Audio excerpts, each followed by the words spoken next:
إنا أنزلناه في ليلة القدر وما أدراك ما ليلة القدر ليلة القدر خير من 1000 شهر تنزل الملائكة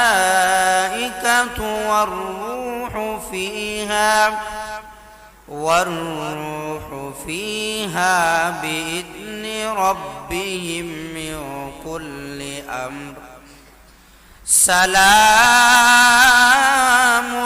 هي حتى مطلع الفجر. وقال النبي صلى الله عليه وآله وسلم من قام ليلة القدر إيمانا واحتسابا غفر له ما تقدم من ذنبه أو كما قال النبي عليه الصلاة والسلام صدق الله المولانا العظيم. সকলের জবান খুলে পড়ি। বালাগাল উলা বিকামালিহি কাশাফাদ দুজা বিজামালিহি হাসনাত জামিউ খিসালিহি সাল্লু আলাইহি ওয়া আলিহি। নবী হো ওলি হো सबसे प्यारा हमहरा नबी ने बलगल उला बिकमालिही कशाफद दुजा बिजमालिही हसनत जमीउ खिसालिही सल्लू अलैहि वआलिहि। मुहम्मद के निशाना रखो भाई दिल में हमेशा, मुहम्मद की निशाना रखो भाई दिल में हमेशा ताके शबे मुर्दे का मगूम उम्मते मुस्तफा। अल्हम्दुलिल्लाह। महान रब्बुल इज्जत वल जलालेर दरबारे लाखो लाखो शुक्र व सुजूद जे रब्बुल आलमीन आमादेरके दुनियार समस्त काज थेके फारेक करे माहे रमजानेर शेष जुमाई जेटाके बला हय जुमाआतुल बेदा अर्थात शेष जुमा। जुमा तो आरो आछे, এখন এটাই কি শেষ জুমা? না, রমজান মাসের শেষ জুমা হলো এটাই, কিন্তু বাকি অন্য অন্য মাসে যে জুমাগুলো আসে এটার থেকে মাহে রমজানের জুমাটা আল্লাহ তাআলার কাছে অনেক গুরুত্বপূর্ণ। এই জন্য যে রব্বুল আলামিন আমাদেরকে জুমাআতুল বেদায় অর্থাৎ শেষ জুমায় রমজানের আগে আগে আসার মতো তৌফিক দান করে দিয়েছেন, ওই মহান মাওলা পাকের আলিশান দরবারে আমরা সকলেই প্রাণ খুলে কালিমাতুশ শুকর আদায় করে নিচ্ছি। সকলে বলি আলহামদুলিল্লাহ। সম্মানিত মুসল্লিয়ানে কারাম, আমি আপনাদের সামনে সূরাতুল কদর তেলাওয়াত করেছি। লাইলাতুল কদর নিয়ে, সদকাতুল ফিতর নিয়ে কিছু কথা বলবো, যদি আল্লাহ তাআলা আমাকে তৌফিক দান করেন। ওয়া মা তৌফিক ইল্লা বিল্লাহ। সম্মানিত মুসল্লিয়ানে কারাম, দেখতে দেখতে আমাদের কাছ থেকে কিন্তু মাহে রমজান বিদায় নিচ্ছে। মাহে রমজানের দিনগুলো কিন্তু আমাদের কাছ থেকে চলে যাচ্ছে, কিন্তু এই মাহে রমজানের দিনগুলাতে আমি আপনি কি করতে পারলাম, কতটুকু আমল করতে পারলাম, সেটা হলো লক্ষণীয় বিষয়। এই জন্য নবী করিম সাল্লাল্লাহু আলাইহি ওয়াসাল্লাম মাহে রমজানের মাসের শেষ 10 দিনকে বেশি গুরুত্ব দিয়েছেন। এই শেষ 10 দিন কেন গুরুত্ব দিয়েছেন? এটার কি ফজিলত রয়েছে শেষ দিনের ভিতরে? শেষ দিনে এই জন্যই গুরুত্ব দিয়েছেন, এই শেষ দিনের ভিতরে লাইলাতুল কদরের রজনী রয়েছে। জুড়ে বলেন সুবহানাল্লাহ। তো লাইলাতুল কদর এটার কেমন ফজিলত, এই বিষয়ে কিছু কথা বলবো ইনশাআল্লাহ। কিন্তু আমি ফেসবুকের মধ্যে একটা ভিডিও দেখতে পাচ্ছি, দেখে নিজে আর ঠিক থাকতে পারলাম না। বাবা তার সন্তানকে ঘুমের ভিতরে কুড়াল দিয়ে কুবে হত্যা করে ফেলেছে। নাউজুবিল্লাহ। চিন্তা করার বিষয়, বাবা তার সন্তানকে ঘুমের ভিতরে কুড়াল দিয়ে কুবে সন্তানকে হত্যা করে ফেলেছে। সাংবাদিকরা জিজ্ঞাসা করলো, আপনি আপনার সন্তানকে ঘুমের ভিতরে কুড়াল দিয়ে কুবে কেন হত্যা করলেন? এই যে কিছুদিন আগের কথা, 2-3 দিন হবে। কেন? সন্তান নেশাগ্রস্ত করত, নেশা করত, ধূমপান করত।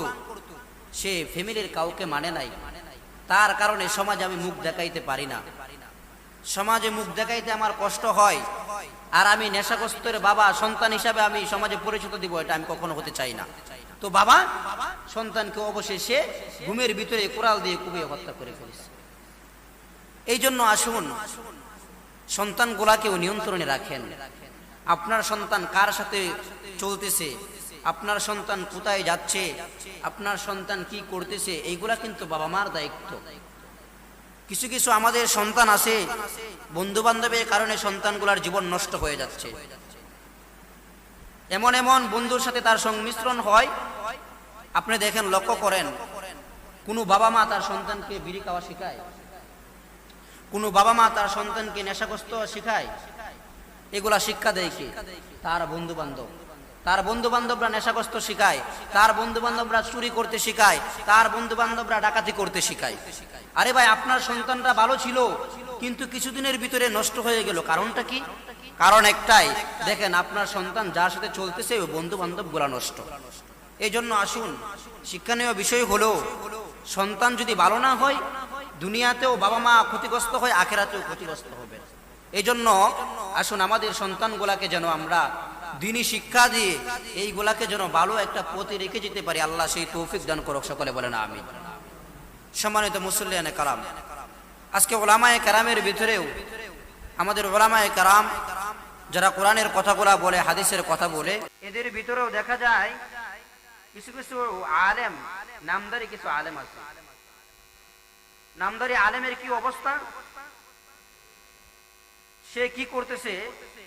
মাথায় কোনো টুপি নাই, মহিলারা বসে রয়েছে, পুরুষ বসে রয়েছে, মহিলা পুরুষ একসাথে সে বয়ান দিতেছে। আরে ভাই, তুমি কেমন আলেম? তুমি কেমন আলেম আমাকে বলো। তোমার ভিতরে যদি মাওলা পাকের তাকওয়ার মেডিসিন থাকতো, আল্লাহ পাকের ভয় যে আলেমের ভিতরে রয়েছে, ওই আলেম নারী পুরুষ একসাথে মহিলার সামনে কিভাবে লেকচার দেয়? আবার দাবি করে কওমি অঙ্গনের আলেম। আরে ভাই, দারুল উলুম দেওবন্দের নিসবতি আলেম যারা, ওরা কখনো ওই মহিলাদের সামনে সরাসরি কিভাবে লেকচার দেয়? এটা নামদারি মোল্লা ছাড়া আর কিছু হতে পারে না ভাই। যার ভিতরে কোরআনের জ্ঞান রয়েছে, হাদিসের জ্ঞান রয়েছে, মাওলা পাকের তাকওয়া আছে, ওই আলেম তো মহিলাদের সামনে বয়ান দিতে পারে না। আর বর্তমানে আপনি দেখেন, এখন প্রত্যেকটা মার্কেটের ভিতরে জান্নাতের হুর ভরা। জান্নাতের হুর বুঝছেন কি? মানে মহিলারা প্রত্যেকটা মার্কেটে এখন ভরা, পুরুষরা ঢুকতেই পারে না। কালকে আমি বাধ্য হয়ে একটা কথা বলেছিলাম যে মাইক নিয়ে প্রত্যেকটা বাজারে এলান করেন যে পুরুষরা বাজার থেকে এখন বের হয়ে যান, মহিলাদেরকে একটু সুযোগ দেন। কারণ কি করবে? যদি আপনি দেখেন মার্কেটের ভিতরে 1000 মহিলা হয়, 100 পুরুষ নাই। ওই যে মা বোনরা যে পর্দার বিধান লঙ্ঘন করছে, সেটা তো আমরা লক্ষ্য করি না। এই জন্য আমাদের উলামায়ে কেরামের ভিতরে একজন আলেম আছেন, মুফতি আলী হাসান উসামা দামাত বরকাতুহু। উনি এই প্রত্যেকটা বিষয়কে ধরে, আচ্ছা বলেন তো, আমাদের শুরু থেকে নিয়ে কিয়ামতের আগ পর্যন্ত যা কিছু হবে সব কোরআনে আছে না ভাই? সবকিছু তো কোরআনে দিয়েছেন। একজন আলেম যদি বর্তমান পরিপ্রেক্ষিত নিয়ে কথা বলে, বর্তমান পরিস্থিতি নিয়ে কথা বলে, এটাও তো কোরআনে আল্লাহ তাআলা দিয়েছেন। এখন ওই আমাদের কওমি অঙ্গনের আলেমরা যখন তাদেরকে ধরে যে মহিলাদের সামনে লেকচার দেওয়া যাবে না, মহিলাদের সামনে কথা বলা যাবে না, তখন বেদাতি বন্ডরা যারা আছে তখন কওমি অঙ্গনের আলেমদের বিরোধিতা করে। যেখানে আপনি কওমি অঙ্গনের আলেম, এমন দুইজন আলেম আছেন যাদের সামনে বেদাতিরা শরীর কাঁপতে কাঁপতে দৌড়ে পালায়। একজন হলেন মুফতি আরিফ বিন হাবিব দামাত বরকাতুহুম, আরেকজন হলেন আমাদের রেজাউল করিম আবরার দামাত বরকাতুহুম। উনারা এত পরিমাণে ইলম ভিতরে ঢুকাইছেন, এত পরিমাণ ফিকহের বিষয়ে তাদের ইলম আছে যে বেদাতিরা কোনো নাস্তিক বাতিল তাদের সামনে আঙ্গুল তুলে কথা বলতে পারেন। আলহামদুলিল্লাহ, এটা কওমি অঙ্গনের একটা গর্ব।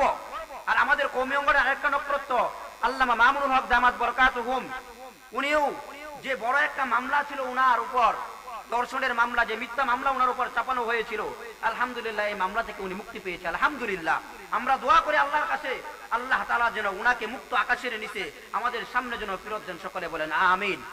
এই জন্য উনি এমন একজন আলেম, আপনারা বুঝতে পারেন উলামায়ে কেরাম মনে হয় রাজনীতি করে, মনে হয় শেখ হাসিনার বিরোধিতা করে, আওয়ামী লীগের বিরোধিতা করে, বিএনপির বিরোধিতা করে, জাতীয় পার্টির বিরোধিতা করে। আমি এখান থেকে বলছি, মসজিদের মিম্বর থেকে বলে যাচ্ছি, কওমি অঙ্গনের একজন আলেম প্রধানমন্ত্রীর বিরুদ্ধে কাজ করে না, আওয়ামী লীগের বিরুদ্ধে কাজ করে না, জাতীয় পার্টির বিরুদ্ধে কাজ করে না। উনারা কি কাজ করতেছে? কোরআনের কাজ করে, আল্লাহর কাজ করে, হাদিসের কাজ করে। এখন এই হাদিসের কাজ করতে গেলে, কোরআনের কাজ করতে গেলে, এটার বিরোধিতা যারা করে, কোরআনের বিরুদ্ধে যারা কথা বলে, শরীয়তের বিরুদ্ধে যারা কথা বলে, তখন সমস্ত ইমানদারদের, শুধু উলামায়ে কেরাম না, সমস্ত উলামায়ে কেরামের দাবি হলো এবং সমস্ত ইমানদারদের দাবি হলো ওদের মোকাবেলা করা। কারণ কোরআনের বিরুদ্ধে যে কাজ করবে সেটার মোকাবেলা তো আমাদের করা দায়িত্ব, কি বলেন? এই জন্য আসুন আল্লাহ তাআলা যেন আমাদের সবাইকে বিভিন্ন রকমের ফিতনা, বিভিন্ন রকমের গুনাহ, বিভিন্ন রকমের অন্যায় থেকে বাঁচার মতো সুযোগ দান করে, সকলে বলেন আমিন। আর আমি আপনাদের সামনে লাইলাতুল কদর নিয়ে কিছু আলোচনা করব এবং সাদকাতুল ফিতর। এই লাইলাতুল কদরের রজনীটা কেমন, এটার দাম কিরকম? আল্লাহ রাব্বুল আলামিন জিবরাইল আলাইহিস সালামকে পাঠাইলেন, ও জিবরাইল, তুমি আমার বন্ধুর কাছে চলে যাও। আল্লাহর নবী সাহাবায়ে কেরামদেরকে নিয়ে আলোচনা করতেছেন। বনি ইসরাইলের লোকেরা অনেক হায়াত পেয়েছিল, অন্য অন্য নবীর উম্মতরা অনেক হায়াত তারা পেয়েছিল, তাই তারা বেশি পরিমাণ আমল করেছে, বেশি ইবাদত করেছে। নবীজি যখন এই বয়ান দিতেছেন যে বনি ইসরাইলের লোকেরা 80 বছর হায়াত পেয়েছে, অন্য অন্য নবীর উম্মতরা অনেক হায়াত পেয়েছে, এই হায়াতের জিন্দেগিতে তারা বিভিন্ন রকমের ভালো ভালো আমলগুলা করেছে, কিন্তু আখির নবী সাল্লাল্লাহু আলাইহি ওয়াসাল্লামের উম্মত তারা অল্প হায়াত পাবে, তারা কি তাদের সাথে তো আমলে তাদের সাথে যেতে পারবে না। আল্লাহর নবী যখন এই আলোচনা করতেছেন, সাহাবায়ে কেরামের ভিতরে কিছুটা খটকা লেগে গেল। সাহাবায়ে কেরাম জিজ্ঞাসা করলেন, ও পয়গম্বর,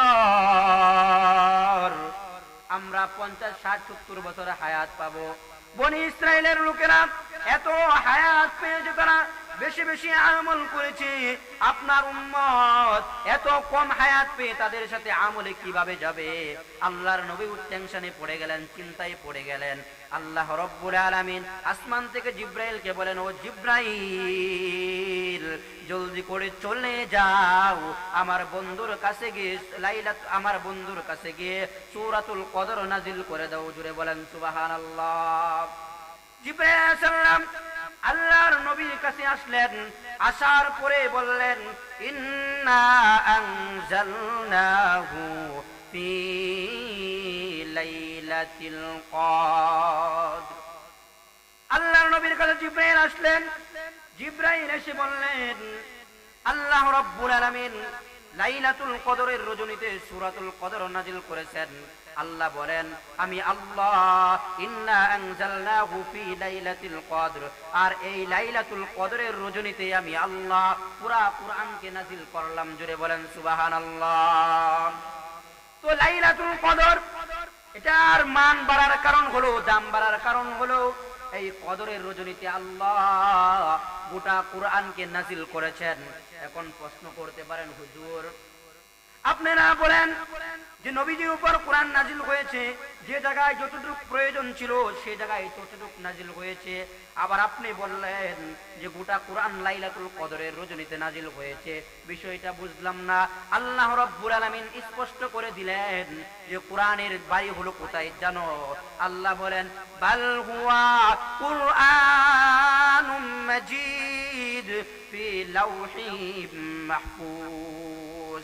আল্লাহ রাব্বুল আলামিন বলেন এই গোটা কোরআনটা লৌহে মাহফুজের ভিতরে সংরক্ষণ আছে। ওই লাইলাতুল কদরের রজনীতে আল্লাহ রাব্বুল আলামিন গোটা কোরআনটাকে প্রথম আসমানে একসাথে নাজিল করলেন। জুড়ে বলেন সুবহানাল্লাহ। গোটা কোরআনকে আল্লাহ তাআলা লৌহে মাহফুজ থেকে প্রথম আসমানে আল্লাহ তাআলা সর্বপ্রথম নাজিল করেছেন। ওখান থেকে যে পরিমাণ যতটুকু প্রয়োজন ছিল তখন নবীজির উপর তখন অল্প অল্প করে নাজিল করেছেন। জুড়ে বলেন সুবহানাল্লাহ। তখন জিব্রাইল জিজ্ঞাসা করলেন ইয়া রাসূলুল্লাহ, ও আল্লাহর পয়গম্বর, আপনি জানেন লাইলাতুল কদরের রজনীটার দাম কেমন? এই লাইলাতুল কদরের সম্মান কেমন আপনি কি জানেন? আল্লাহর নবী বলেন না, আমি জানি না, আল্লাহ ভালো জানে। তখন জিব্রাইল আয়াত পড়ে জানায়া দেন লাইলাতুল কদরি খায়রুম মিন আলফি শাহর। জিব্রাইল বললেন ও পয়গম্বর, লাইলাতুল কদরের রজনীটা কেমন দাম জানেন? 1000 মাস ইবাদত করলে যে পরিমাণ সওয়াব হয়, একটা রজনী লাইলাতুল কদরের রজনী, এই রজনীতে একদিন ইবাদত করলে আল্লাহ রাব্বুল আলামিন বলেন 1000 মাসের চেয়েও বেশি ইবাদত আমলনামা তাদের নেকির আমলনামায় তাদের নামে দেওয়া হয়। জুড়ে বলেন সুবহানাল্লাহ। আপনি এক রাত আমল করবেন, এক রাতের আমলের কারণে 1000 মাসের চেয়েও বেশি আমল, বেশি সওয়াব আপনার আমলনামায় দেওয়া হবে। তো এত দাম লাইলাতুল কদরের রজনীর। এই রজনীতে আল্লাহ রাব্বুল আলামিন বলেন, এই রজনীতে আল্লাহ রাব্বুল আলামিন আসমান থেকে জিব্রাইল সহ সমস্ত ফেরেশতাদেরকে পাঠায়া দেন। সমস্ত ফেরেশতারা গলি গলিতে ঢুকে যায়। শুধু তাই কি করে তারা এসে এই জমিনের ভিতরে, ও সমস্ত ফেরেশতারা এই দুনিয়ার ভিতরে এসে সমস্ত মানুষের জন্য সালামুন লিয়া হাত্তা মাতলাইল ফাজর, ও ফজরের আগ পর্যন্ত সমস্ত মানুষের জন্য ক্ষমার প্রার্থনা করতে থাকেন। জুড়ে বলেন সুবহানাল্লাহ।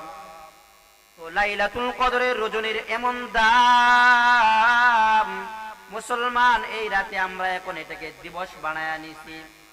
লাইলাতুল কদরের রজনীতে আমাদের উচিত ছিল শুধু 27 তারিখ, 27শে রমজান, 27শে আমরা যেটাকে বলি, এটা একটাই শুধু যে লাইলাতুল কদর হবে এটা এমন কোনো গ্যারান্টি নাই। প্রত্যেকটা বেজুর রাতে আমাদের ইবাদত করার দরকার ছিল।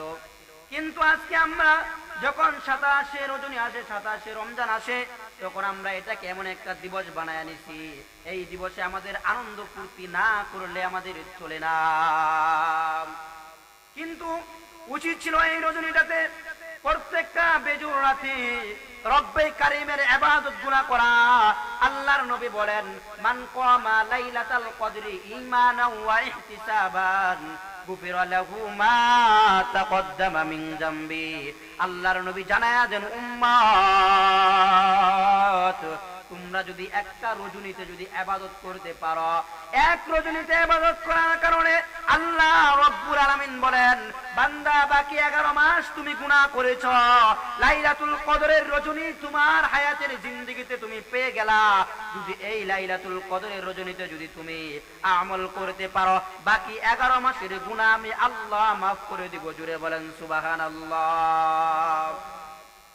এই জন্য ভাইরা আমার, লাইলাতুল কদরের রজনীর দাম অনেক। বনি ইসরাইলের এক বান্দা 80 বছর একটানা ইবাদত করেছে। রাতের বেলা কিয়াম, দিনের বেলা সিয়াম, অর্থাৎ রাতের বেলা সারা রাত দাঁড়ায় দাঁড়ায় নফল নামাজ পড়ে দিনের বেলা রোজা রাখে, এত পরিমাণ আমল সে 80 বছর একটানা করেছে তার হায়াতের জিন্দেগিতে। আল্লাহ রাব্বুল আলামিন বলেন, আমার কোন বান্দা যদি লাইলাতুল কদরের রজনীতে একদিন যদি সে দাঁড়ায় দাঁড়ায় ইবাদত বندگی করতে পারে, আমার কোরআন থেকে তেলাওয়াত করে, সারা রাত দাঁড়ায় দাঁড়ায় নফল নামাজ পড়ে, এই যে বনি ইসরাইলের এক লোক 80 বছর একটানা দাঁড়ায় ইবাদত করেছে, তার থেকেও বেশি সওয়াব আমি আমার বান্দাদের আমল নামায় আমি দিয়ে দিব। জুড়ে বলেন না সুবহানাল্লাহ। তো লাইলাতুল কদর এটার শান মান অনেক, এটার মর্যাদা আল্লাহ তাআলা অনেক বাড়াইছেন। এই কদরের রাতে আমার আপনার আল্লাহ রাব্বুল আলামিন গুনাহ মাফ করে থাকেন। আমাদের গুনার জন্য রব্বুল আলামিনের দরবারে ক্ষমার প্রার্থনা করতে হবে, ক্ষমা চাইতে হবে। এখন আসুন এই লাইলাতুল কদর এটাকে আমরা এই রাতে কি আমলগুলা করব। অনেকেই প্রশ্ন করে থাকেন, হুজুর লাইলাতুল কদরের নির্দিষ্ট কোনো নামাজ আছে? না ভাই, লাইলাতুল কদরের নির্দিষ্ট কোনো নামাজ নাই যে এমুক সূরা দিয়ে, সূরা ইখলাস দিয়ে, সূরা কাউসার দিয়ে বা সূরা ফিল দিয়ে পড়তেই হবে, এরকম কোনো কথা নাই। আপনি লাইলাতুল কদরের রজনীতে আপনি আগে যেরকম নফল নামাজ পড়তেন, লাইলাতুল কদরেও নফল নামাজ পড়বেন, সালাতুত তাসবিহ নামাজ পড়বেন, আপনি বিভিন্ন রকমের নফল নামাজ পড়েন, কোরআন তেলাওয়াত করেন, জিকির আজকার করেন। আপনি এটা এমন একটা রাত, যে রাতটা আল্লাহ রাব্বুল আলামিন যে ফেরেশতাদেরকে পাঠান, আর ফেরেশতারা আসেন, আসার পরে চতুর্দিক দিয়ে দাঁড়ায় থাকেন, বান্দারা যে আমল নামাগুলা করে, যে আমলগুলা করে, ফেরেশতারা বলেন, ও বান্দা তোমার জন্য আমরা শুধু ওই যে আমরা মাগরিবের পর থেকে আসলাম, এখন আমরা ফজরের আগ পর্যন্ত শুধু তোমাদের জন্য ক্ষমার প্রার্থনাই করতে থাকবো। জুড়ে বলেন সুবহানাল্লাহ। এই জন্য আসুন লাইলাতুল কদর এই রজনীটাতে যেন আল্লাহ রাব্বুল আলামিন আমরা সবাই যেন এই লাইলাতুল কদরের রজনীতে যে পরিমাণ ফায়দা রয়েছে, যে পরিমাণ ফজিলত রয়েছে, এই পরিমাণ ফজিলত আর ফায়দা যেন আমরা অর্জন করতে পারি। আল্লাহ সেই তৌফিক আমাদেরকে দান করুক, সকলে বলেন আমিন। এখন আসুন সদকাতুল ফিতর। এই সদকাতুল ফিতর এটা ঈদগাহ যাওয়ার আগেই কিন্তু আমাদের আদায় করতে হবে। সদকাতুল ফিতর এটা আমাদের উপর কি ভাই জানেন? ফরজ। সরি, এই সদকাতুল ফিতর আমাদের উপর ওয়াজিব। আপনি যদি ঈদগাহে যাওয়ার পূর্বে সদকাতুল ফিতর না দেন, তাহলে কিন্তু আপনার গুনাহ হবে। হ্যাঁ, ঈদের পরে আপনি আদায় করতে পারবেন, কিন্তু আপনি দিলেন এটার কোনো সওয়াব পাবেন না। এই সদকাতুল ফিতর এটা ঈদগাহ যাওয়ার আগে আপনার আদায় করতে হবে। কথাগুলো ভালো করে লক্ষ্য করবেন। এখন এই সদকাতুল ফিতর কার উপর ওয়াজিব? ও সমস্ত মুসলমানের উপর সদকাতুল ফিতর ওয়াজিব। ফাউ হুররিন আও আবদিন, যারা গোলাম, আপনার গোলাম যে রয়েছে তার উপরও কিন্তু এই সদকাতুল ফিতর দিতে হবে। এবং স্বাধীন মানুষ যারা মুসলমান, যারা মুমিন, প্রত্যেকটা মুসলমানের উপর সদকাতুল ফিতর এটা ওয়াজিব। এখন সদকাতুল ফিতর এটা কাদেরকে দিবেন? যারা গরিব মিসকিন অসহায় আছে তাদেরকে সদকাতুল ফিতর দিবেন। এখন সদকাতুল ফিতরের পরিমাণটা কি এবং সদকাতুল ফিতর কি দিয়ে দিবেন, কথাগুলো ভালো করে লক্ষ্য করবেন, পরে সমালোচনা করবেন না। এক নাম্বার, এই সদকাতুল ফিতর এটা 5টা জিনিস দ্বারা দিতে হয়। এক নাম্বার, জব দ্বারা সদকাতুল ফিতর দিবেন। 2 নাম্বার, খেজুরের মাধ্যমে সদকাতুল ফিতর দিবেন। 3 নাম্বার, পনিরের মাধ্যমে আপনি সদকাতুল ফিতর দিবেন। 4 নাম্বার, আপনি এই কিশমিশের মাধ্যমে আপনি সদকাতুল ফিতর দিবেন। এই 4টার এক। এখন আসুন, এই আপনি যদি সদকাতুল ফিতর এই 4টার মাধ্যমে দিতে চান, তাহলে যদি খেজুরের দাম আপনি হিসাব করেন, আরবিতে বলা হয় একসা। একসা অর্থ হলো 3 কেজি 300 গ্রাম। এই 3 কেজি 300 গ্রামের যত হিসাব করে যত টাকা আসে, এই পরিমাণ টাকা আপনার সদকাতুল ফিতর দিতে হবে। এখন আপনি দেখেন, খেজুর দিয়ে যদি আপনি দেন, তাহলে খেজুরের দাম এখন বর্তমানে যেটা সর্বনিম্ন সেটা 300 টাকা কেজি, আর সর্বোচ্চটা ধরলে 1000 টাকা 1500 টাকা খেজুর আছে। এখন খেজুরের ক্ষেত্রে বিধান হলো, আপনি খাবেন 1500 টাকা দামের খেজুর, আর আপনি গরিবকে সদকাতুল ফিতর দিবেন 200 টাকা দামের খেজুর, হবে না। রাসূল সাল্লাল্লাহু আলাইহি ওয়াসাল্লাম বলেন, তুমি যা খাও অপরের জন্য তুমি তা পছন্দ করো, আর তুমি নিজের জন্য যা অপছন্দ মনে করো, অপরের জন্য তা তুমি অপছন্দ মনে করবা। তুমি ভালো ভালো বিরিয়ানি খাইবা, আর তুমি অন্য ফকিরকে দিবা, তুমি এই 2 টাকা দামের জিনিস, হবে না। এখন আমাদের সরকারের ফান্ড থেকে কি আসলো? গমের মাধ্যমে, গমের আটা। এটা সর্বনিম্ন 115 টাকা। সর্বনিম্ন কত? 115 টাকা। আপনার সন্তান যদি ঈদের আগের দিন রাত্রে যদি জন্মগ্রহণ করে, এই সন্তানের উপর সদকাতুল ফিতর আসবে। এখন আপনার অধীনে যারা রয়েছে সমস্ত মানুষের সদকাতুল ফিতর আপনার দিতে হবে 115 টাকা। এই 115 টাকা কিন্তু সবার উপর না। ওই আপনি তো ব্যাখ্যা বিশ্লেষণ পড়েন নাই, আপনি তো হাদিস পড়েন নাই, আপনি মোবাইলের ভিতরে সুবিধা দেখেছেন সরকার থেকে আসলো কি ইসলামী ফাউন্ডেশন থেকে আসলে 115 টাকা, আমি 115 টাকায় দিয়ে দিই না। আপনি এটা ব্যাখ্যা বিশ্লেষণ পড়েন, হাদিস পড়েন, তারা কিভাবে এটা দিয়েছে। ইসলামী ফাউন্ডেশন থেকে সরকারের অনুদান অনুযায়ী গরিব মানুষের উপর লক্ষ্য করে, যাতে গরিবদের উপর জুলুম না হয়, এই দিকে লক্ষ্য করে 115 টাকা দিয়েছে। এখন আপনার বাড়ি আসে 10টা, আপনার 10টা বাড়ি, আপনার জমি বিঘা বিঘা জমি আছে, 20 টাকার মালিক, আপনিও যদি মিসকিনের মতো অসহায়ের মতো 115 টাকা যাকাত সদকাতুল ফিতর দেন, তাহলে এটা কেমন হবে? আদায় হয়ে যাবে, আদায় হয়ে যাবে 115 টাকা দিলে, কিন্তু আপনি তো মিসকিনের মতো কাজ করলেন। একজন গরিব মানুষ যে দিন এনে দিন খায়, এই ব্যক্তি 115 টাকা সদকাতুল ফিতর দিলে, আর যার বাড়িওয়ালা 10টা বাড়ি আছে, 30টা বাড়ি আছে, এই ব্যক্তি যদি 115 টাকা দিয়ে সদকাতুল ফিতর দেয়, এটা মিসকিনের মতো অসহায় ব্যক্তির মতো হলো। এই জন্য আসুন, আমরা যারা প্রভাবশালী আছি, টাকা পয়সা আমাদের যারা বেশি আছে, আসুন এরকম এই পরিমাণ অনুযায়ী সদকাতুল ফিতর দেই, যে 200 টাকা, অত্যন্ত পক্ষে 200 টাকা না তো 500 টাকা করে সদকাতুল ফিতর দেই, যাতে করে গরিব একজন গরিব মানুষ, এখন আমাদের বাজারের পণ্যগুলা যে দাম, যাতে গরিব মানুষ ঈদের দিন একটু সেমাই পাকায়া খাইতে পারে, একটু চিনি আনতে পারে, সেমাই আনতে পারে, এই পরিমাণ টাকা দেন। আর যদি আপনি 115 টাকা দেন, এটাতে কিছুই করতে পারবে না। এই জন্য অনেকে মনে করেন কি ওই ইসলামী ফাউন্ডেশন থেকে দিচ্ছি 115 টাকা, আমরা এটাই দিয়ে আদায় হয়ে যাবে। আরে ভাই, আপনি বড় লোক মানুষ, আপনার বাড়ি গাড়ির অভাব নাই, আপনি 115 টাকা দিলেন আর আদায় হয়ে যাবে, এত সহজ। এই জন্য আল্লাহ রাব্বুল আলামিন বলেন, এই সদকাতুল ফিতর দিলে কি ফায়দা তোমাদের, এটা দিবা কেন, দিলে কি ফায়দা তোমাদের? রাসূল সাল্লাল্লাহু আলাইহি ওয়াসাল্লাম বলেন, যে ব্যক্তি সদকাতুল ফিতর আদায় করবে, আপনি এই রমজান মাসে আমি আপনি গীবত করেছি, আমাদের গুনাহ হয়ে গেছে, বা বিভিন্ন রকমের গীবত শিকায়ত করছি, এই রমজান মাসে আমাদের অন্য অন্য মাস, এই রমজান মাসে 30 দিন আমরা বিভিন্ন রকমের গুনাহ করে ফেলছি, যদি আপনি এই সদকাতুল ফিতরটা ঈদগাহে যাওয়ার আগে দেন, আপনি যে ভুলগুলা করছেন, এই ভুলগুলাকে আল্লাহ তাআলা মাফ করে দেন। জুড়ে বলেন সুবহানাল্লাহ। এটা সদকাতুল ফিতরের মাধ্যমে। রাসূল সাল্লাল্লাহু আলাইহি ওয়াসাল্লাম হাদিসের ভিতরে বলেন, রোজাটা জমিন থেকে আসমান পর্যন্ত এটা ঝুলে থাকে, এটা আসমানের উপর উঠে না। রোজা কখন উঠে? যখন তুমি সদকাতুল ফিতর আদায় করে দাও, তখন এই রোজাটা আল্লাহর দরবারে চলে যায়। জুড়ে বলেন সুবহানাল্লাহ। এই জন্য আসুন, আল্লাহ রাব্বুল আলামিন যেন আমাদেরকে এই লাইলাতুল কদরের রজনী, এটার ইবাদত এবং সদকাতুল ফিতরের ইবাদত যেন আমরা করে এই রমজান মাসকে বিদায় দিতে পারি, আল্লাহ সেই তৌফিক আমাদেরকে দান করুক। আমিন। ওয়া আখির দাওয়ানা আলহামদুলিল্লাহি রাব্বিল আলামিন।